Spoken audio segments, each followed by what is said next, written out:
Hi అండి. Welcome back to Jessie cooking recipes. ఈరోజు మనం రవ్వ దోశ ఎలా ప్రిపేర్ చేయాలో చూద్దాం. ముందుగా ఒక బౌల్ తీసుకొని 1 కప్ సుజీ రవ్వ వేసుకోండి. 1 కప్ రైస్ ఫ్లోర్ వేయాలి. 1/2 కప్ మైదా, ఆనియన్ 2 చిన్న ముక్కలుగా కట్ చేసుకొని వేసుకోండి. 1/2 కప్ పెరుగు, అల్లం ముక్క చిన్నది, కరివేపాకు చిన్నగా ముక్కలుగా తరుక్కొని వేసుకోవాలి.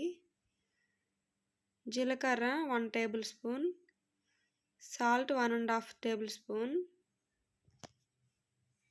వేసుకోవాలి. 1 లీటర్ వాటర్ వేసుకొని బాగా ఉండలు లేకుండా కలుపుకోవాలి. అంతేనండి, రవ్వ దోశకి బ్యాటర్ ప్రిపేర్ చేసుకున్నాం. ఇప్పుడు స్టవ్ ఆన్ చేసి ప్యాన్ పెట్టుకొని ఆయిల్ వేసుకోవాలి.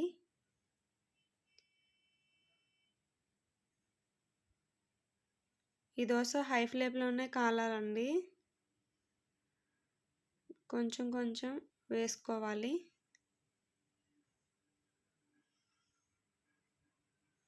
ఆయిల్ ఎక్కువగా పడుతుందండి ఈ దోశకి.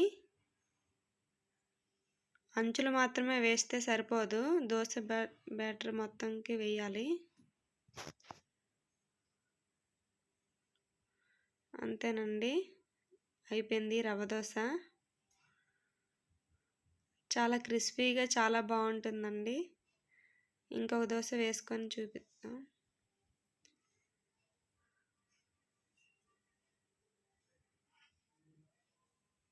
అంతేనండి, రెడీ అయిపోయింది రవ్వ దోశ. ఈ రెసిపీ మీకు నచ్చినట్టయితే నా ఛానల్ని సబ్స్క్రైబ్ చేసుకోండి.